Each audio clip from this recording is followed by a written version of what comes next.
Welcome, impactful parents. Today is Question and Answer Thursday, and every Thursday I come on and answer one of your questions live here on YouTube.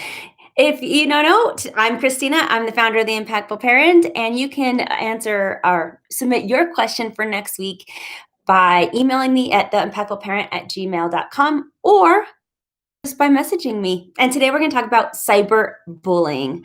I know this is a tough subject to talk about, but if you have a teenager or an emerging teenager, if you have a child that is 8, 9, 10, 11, and 12, that is actually the perfect time to start talk about cyberbullying.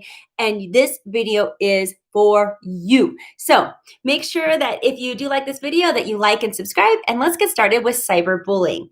Now, again, if you have a tween that's between the ages of 8 and 13, this is actually a great time to start talking about cyberbullying because those kids are typically a lot more receptive to you talking to them. And second, you're educating them before they get into their teenagerhood when social media becomes a huge part of their life, and you will have already laid the foundation for some of the expectations and warnings. A lot of times with the teenagers that I work with, they just didn't even know some of the repercussions that could happen with some of the things that they're doing. So by educating your young person early, it could really, really help.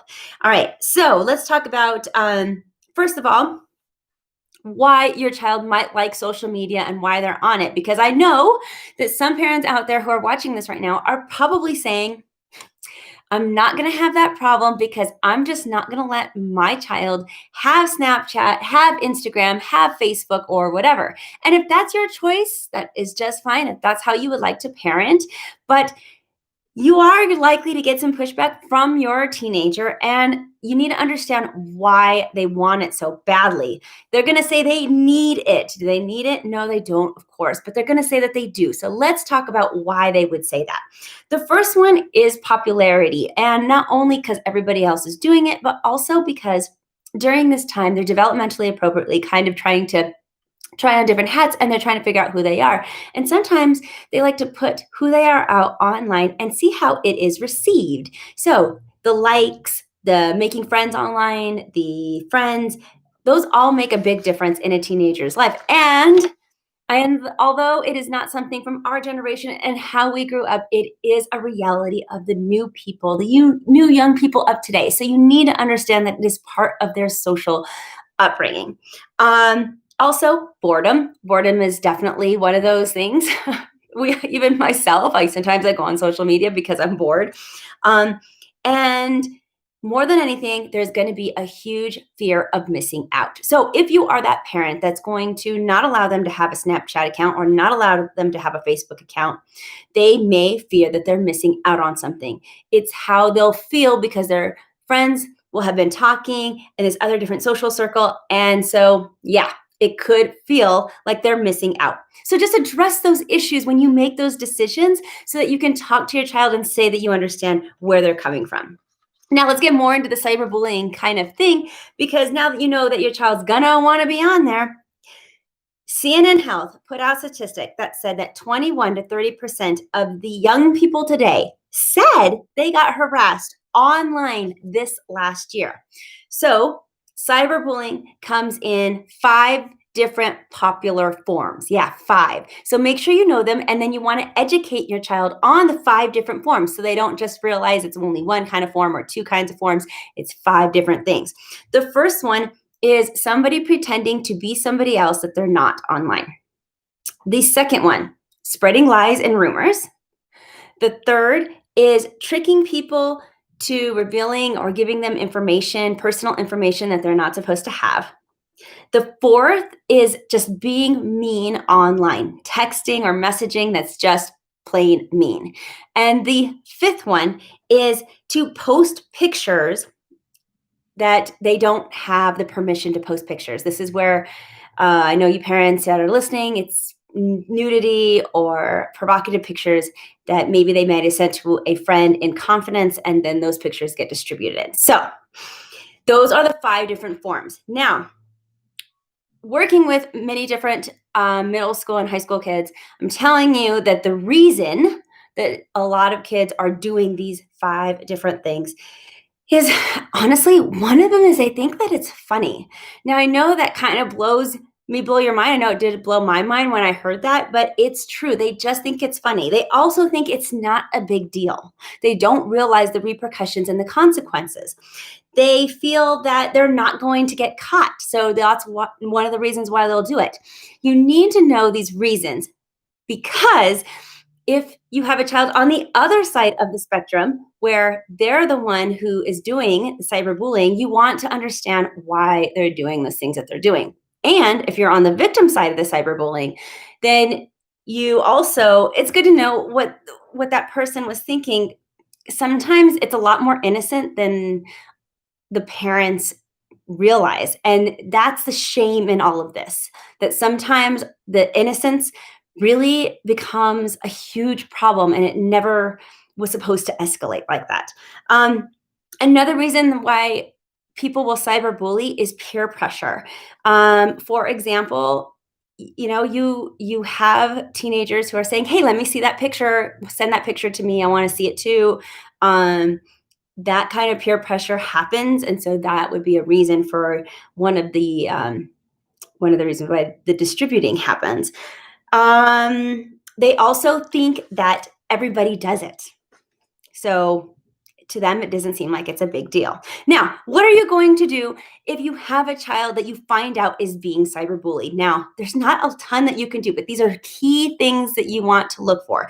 The first one is you want to sit down and talk to your child about ignoring that person.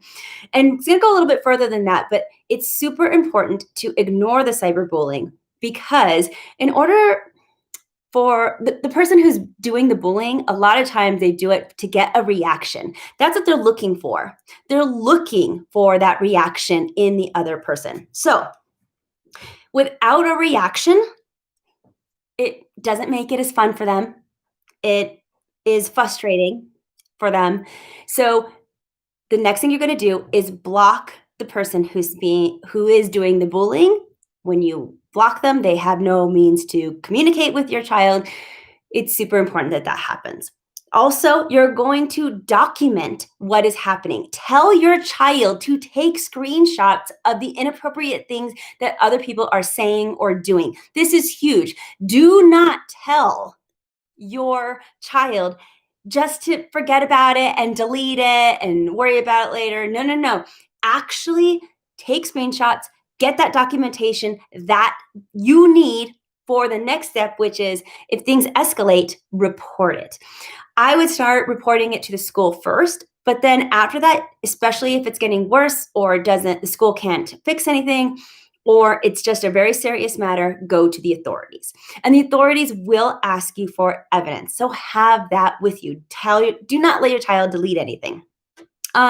There's a popular word out there that you do need to know what it means, and it's called trolling. If you don't know what trolling is, it's basically like a prank.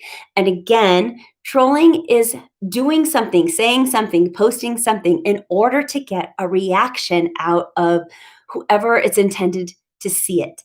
So again, if there's no reaction, the trolling becomes a lot less significant. Now, usually on the impactful parent, I would advocate for you to say, hey, you can handle this. Encourage your child to take the initiative to advocate for themselves. But in this case, I take that back and say, no, this is where it's really important that as a parent, you step up and help your child. The repercussions of not being able to help your child because they may not have the confidence to help themselves, or just being afraid, or not even being able to know what to do, is huge. If your child is becoming the victim of cyberbullying, the main consequence that can happen is mental health risks and crises. So depression and anxiety are huge. What happens with the cyberbullying is that it's going to become a huge distraction. They're not going to be able to concentrate. They're going to have trouble concentrating in school. It's going to affect their sleep. It will kind of take over the life of your child. And this is when it's super important for parents to step in and really help your child, because their self-confidence is likely to have plummeted and they will feel helpless. Even though we're raising these young people who say, oh, I can do it by myself, and they want to act and be treated like adults, this is not the time to let them do that. We're going to help them in that. Cyberbullying has a lot of different consequences, and we're going to get to some of the more consequences of how you should talk to your child in just a second. Before I do that, I want to remind people that if you do decide to get onto social media and the apps, your child is putting out their information like birth date and photos. So keep that in mind. Also, their location, and sometimes their location in live time. Apps like Snapchat have location finders. Now, this can be done very, very, it's it's fun for the kids because they could be hanging out in the mall, and then all of a sudden they can see that Charlie's in the mall too. And they're like, hey, Charlie's here, look. And they can go find him, and now they can all be together. But in reality, their location is in live time, and that has a potential to be dangerous also. So keep those things in mind as you allow your child to make social media accounts. There are ways to turn off certain features like the location feature, or not putting their full address, not putting all the information, their personal information on there. So be ready to do that if you're going to allow your child to go onto social media accounts. So with that in mind, talk to your child about how it is important not to talk to anybody that they don't know personally online. Especially younger children do not understand the consequences of this because things happen in baby steps. All the bad stuff happens, not usually all at once, but in tiny baby steps. It's all processed. So in the beginning, they're just talking, they're talking, they're talking, but that's when the talking becomes to, hey, I feel confident in this person. And then that person on the other end asks to meet your child in person. Of course, you do not want to let your child meet anybody in person, but really, really prepare your child for the dangers of even talking to anybody that they know online. And it's super important to tell them this process, that it doesn't happen overnight, and that there are tiny steps that gets you into making those bad choices. Because if they understand the process, then they're more likely to see when they have been found inside the process, and then they can get themselves out. Your child is going to say that the things that they post online are just like normal and they're fine, which is good.